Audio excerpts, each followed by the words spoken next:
Manchester, a thriving city located in the northwest of England, a city full of culture, history and excitement, famous for its football, science and most importantly, its food, a perfect base for our story.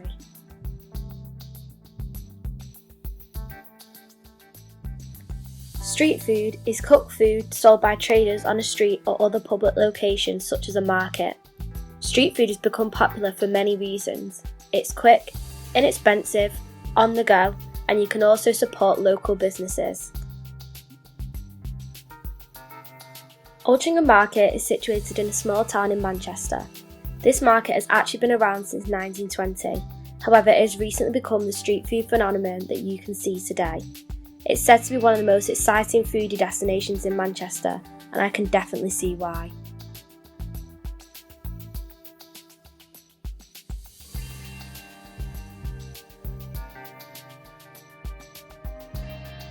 Street food brings people together in a different environment to a restaurant. It brings life and communication amongst people and allows chefs to become connected with their buyers on a whole new level.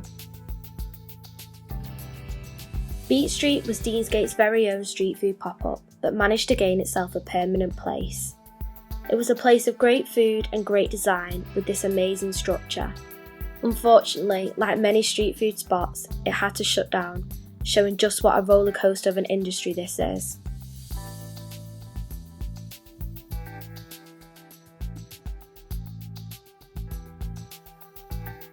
In 2014, the street food industry met a man of many talents, Richard Brown. Along with his two friends Heather and James Taylor, they created Bangers and Bacon. Since 2014, the trio have traded at over 150 locations across the UK, including Manchester's very own Street Food and Drink Festival. So, we met up with Richard at the location of his up-and-coming restaurant in Spinningfields to see just what his life has had in store. So Richard, tell me a little bit about yourself.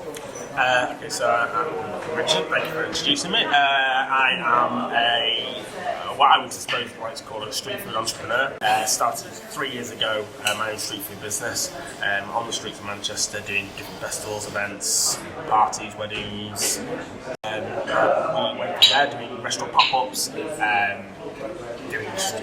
restaurant takeovers, and we've grown the business from there. As of the beginning of 2015, we launched at the Kitchens in Spinningfields as part of the Street Food Incubator, and we were one of 6 traders that were basically given the space to take on and to turn into our own mini restaurant. We did that over a 12-month period, and then in 12 months we were announced as the winners of that competition, and we're currently in the process of turning that into a restaurant, into our first bricks and mortar restaurant. So could you tell me a little bit about your background, so how you got into the street food Absolutely, industry? yeah. So I think like a lot of people that want to start their own thing, it's how you do it. So I've always wanted to cook. That's sounds cliche, but from the age of 5 years old, I've always wanted to be a chef. I've always wanted to be in food, and all the way through school. Tutors and teachers would get very annoyed with me because I would be constantly turning whatever subject they give me into a food-related subject or a restaurant-related subject, whatever it is. No matter whether it's a war or science, I could bring it back to food. That passion continued to my early teens, where I was lucky enough to get a position in a Michelin-star restaurant, Juniper Altrincham, and I spent 4 years under the watchful hand of a guy called Paul Kitchen, who's the head chef there, which is where I really learned the basis of the craft. I then went to college and university, both in hospitality, and whilst I did both of those, I was working in different restaurants, bars, bits and pieces like that. I finished my course, and my dream was then to go and do my own thing, but obviously, as I'm sure you're aware, it's not the cheapest thing in the world to set up your own place. However, that was kind of the cusp of what was the street food boom, and at that point it was very interesting to actually have the opportunity to go, okay, I can get a van, I can stick a gazebo in it and some tables and bits and pieces, and I can turn it into a restaurant on the street.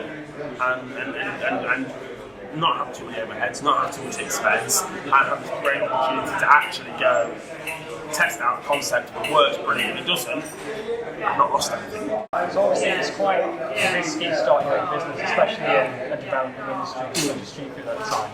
Is there an example or a time that sort of stands out to you where it was particularly tough? I think with street food especially, and this happens in a very different way now. Now we've been, like I said, we've had mini bricks and mortar for 24 months, 18 months.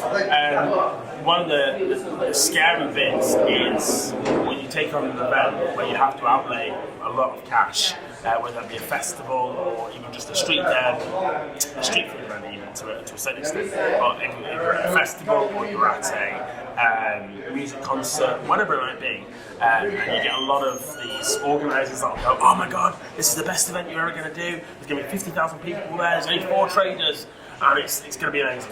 And then all of a sudden you get there, and there's 50 traders and 12 people. And that happens more than once. We had a period in the first summer where we'd done sort of 6 or 7 really good events. We had a nice little bit of money in the bank, and we're thinking, we've cracked this, we've got this.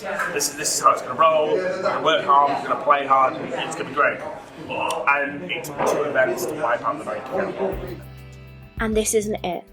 There is so much to Richard's life and story, one full of risks and surprises that you definitely need to see.